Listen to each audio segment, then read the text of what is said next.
मैं 19 साल की एक खूबसूरत पंजाबन लड़की हूँ, लेकिन मेरे लिए इस उम्र को संभालना बहुत मुश्किल हो रहा था, क्योंकि मैंने इस उम्र में ही वो सब देख देख इतना तजर्बा हासिल कर लिया था जो आमतौर पर 28 साल की उम्र की लड़की को होना चाहिए।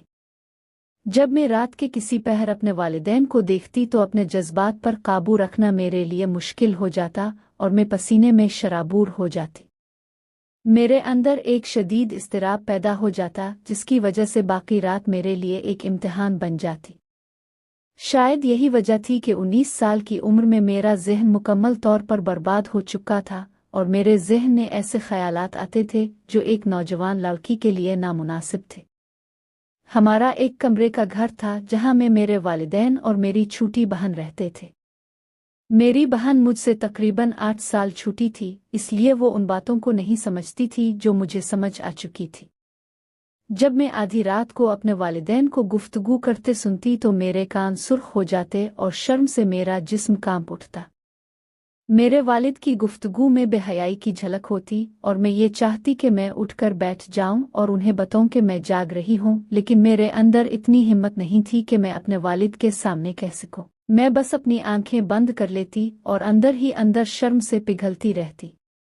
और कभी मेरे जज्बात इतने शदीद हो जाते कि मेरा दिल चाहता कि मैं उठकर अपने वालिद को रोकूं और कहूं कि अब बस करें, मेरा सब्र जवाब दे चुका है और मैं मज़ीद ये सब नहीं बर्दाश्त कर सकती। लेकिन मैं सिर्फ सोचती रह जाती। घर के हालात भी अच्छे नहीं थे, हम काफ़ी गरीब थे। और फिर हर रात इस अजियत को सहते हुए अपने माँ बाप को इस हालत में देखने के बाइस मैं अंदर ही अंदर एक नामालूम आग में जलने लगी थी। मेरा दिल चाहता था कि कोई ऐसा शख्स मिले जो मेरा हाथ थाम कर मुझे इस घर से दूर ले जाए और मैं इसके साथ अपनी तमाम ख्वाहिशात की तकमील कर सकूं, लेकिन ये भी मुमकिन नहीं था, क्योंकि मेरी ज़िंदगी में ऐसा कोई फ़र्द मौजूद नहीं था।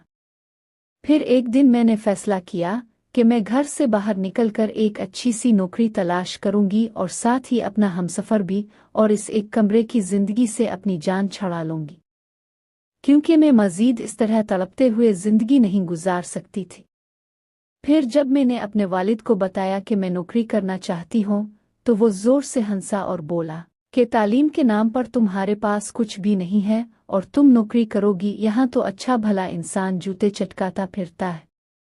मेरे वालिद की इस बात ने मेरी खुददारी पर ज़रब लगा दी, तो मैंने गुस्से में कहा कि अब देखिएगा कि मैं 4 दिन में नौकरी तलाश कर लूंगी और फिर ये घर छोड़कर चली जाऊंगी।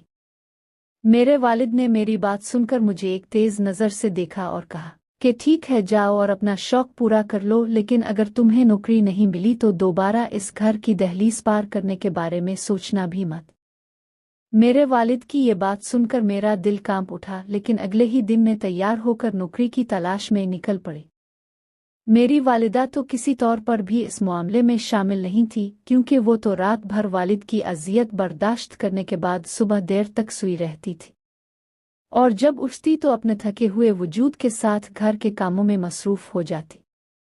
मगर वो दिन भर शर्म के बाइस हमसे अपना चेहरा छुपाए रखती थी। उन्हें ये एहसास था कि मैं अब जवान हो गई हूँ और उन तमाम मामलात की समझ बोझ रखती हूँ, और उन्हीं तमाम हालात से तंग आकर मैंने घर से बाहर निकलने का फ़ैसला किया था। लेकिन मुझे ये भी मालूम नहीं था कि किस जगह जाना है और क्या बात करनी है। मैं तो बस घर से निकली और रिक्शे वाले से कहा कि मुझे ऐसी जगह ले चलूं जहां बहुत सारी फैक्ट्रियां हों और मुझे कोई नौकरी मिल जाए। जो जमा पूंजी मेरे पास थी वो मैंने इसके हाथ में दे दी, तो वो मुझे एक फैक्ट्री के सामने ले गया और कहा कि यहाँ रोज़ नई लड़कियों को भर्ती किया जाता है, तुम भी अपनी किस्मत आजमा लो। मैंने इसका शुक्रिया अदा किया और फैक्ट्री के अंदर चली गई, तो मालूम हुआ कि यहाँ सिर्फ पढ़ी लिखी लड़कियों को ही रखा जाता है। मुझे समझ नहीं आ रहा था कि क्या करूं।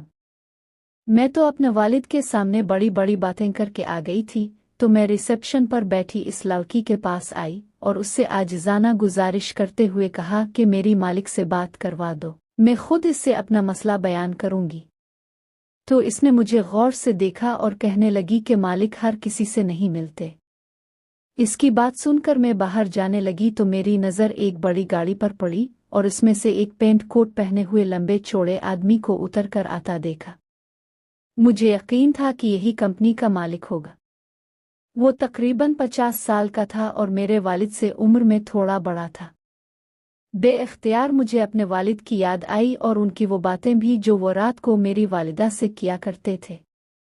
मुझे यकीन था कि इस उम्र में अक्सर मर्द जज्बाती तौर पर बेकाबू होते हैं, इसलिए मैंने एक सोच के तहत अपना दोपट्टा सामने से हटाया और थोड़ा सा गला नीचे को सिरका दिया, फिर अपने बाल खोलकर उसके करीब पहुंच गई, क्योंकि मुझे किसी भी सूरत में ये नौकरी दरकार थी और साथ ही किसी का साथ भी। फिर मैंने आहिस्ता से इससे मुखातिब होकर कहा, सर मेरी बात सुन लीजिए। इस शख्स ने मुझे एक गहरी नज़र से देखा, फिर मेरे करीब आया और अपने गार्ड की तरफ देखा तो गार्ड ने बताया कि ये नौकरी के लिए आई है। वो शख्स मेरी खूबसूरती को नज़रअंदाज न कर सका और सर से पांव तक देखते हुए मुझे अपने पीछे आने का इशारा करके चल पड़ा। मैं भी बड़ी शान से इसके पीछे पीछे अंदर दाखिल हो गई तो रिसेप्शन हैरत ज़दा रह गई, क्योंकि जब मैं बाहर निकली थी तो मेरा ज़ाहिरी हुलिया बावकार था, लेकिन अब मैं बहुत ज़्यादा खुद को नुमायां कर चुकी थी। मेरी खूबसूरती सबके सामने आ रही थी।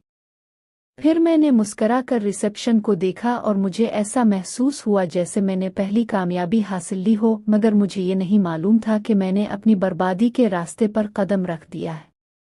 मालिक ने मुझे अपने कमरे में ले जाकर मेरे सामने बिठाया और कहा, अपनी फाइल दिखाएं ताकि मैं देख सकूं कि आप काबिल भी हैं या नहीं। मेरे पास तो कोई फाइल थी ही नहीं, लिहाजा मैंने इनकार में सर हिलाया और कहा कि मैं पढ़ी लिखी नहीं हूं, लेकिन नौकरी करना चाहती हूं।